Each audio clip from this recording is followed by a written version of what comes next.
All right, so today we're diving into something a little different. We're tackling a riddle. A riddle, okay. Love it. Always up for a good brain teaser. What do we got? Okay, so it's short and sweet, but don't let that fool ya. It's one of those kind of gets you thinking. All right, hit me with it. Let's see what we're working with here. The more of this there is, the less you see. Okay. The more of this there is, the less you see.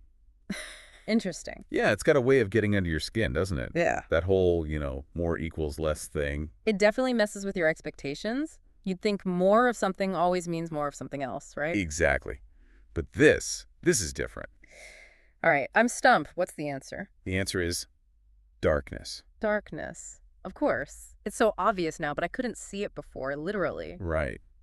It's funny how the simplest things can really make you think. It's a classic example of a paradox.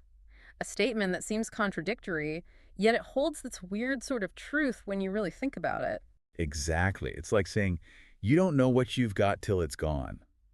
Darkness makes you appreciate light in a way you just don't when it's always there. That's a great point. And this riddle, it illustrates that beautifully, Yeah. that inverse relationship, how the more darkness you have, the less you're able to actually see. And it makes you wonder, if darkness is the absence of light, does that mean it's a thing itself?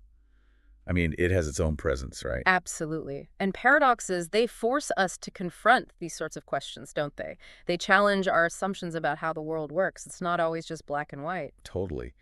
They remind us that sometimes the most interesting stuff, the juiciest bits of truth, they lie in those gray areas, in the contradictions. Exactly. And that's why, in my opinion, paradoxes are so valuable. They force us to think outside the box.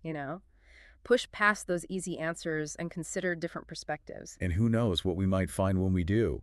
Maybe even a whole new way of looking at things. Couldn't have said it better myself. So the next time you stumble upon something that seems a little off, a little contradictory, remember this riddle. Don't shy away from those paradoxes. Embrace them. You never know what you might learn. Sometimes the most profound truths are hidden in plain sight, disguised as riddles and paradoxes. It's up to us to unravel them. And that's it for today's deep dive. Until next time, keep those minds open and those perspectives shifting.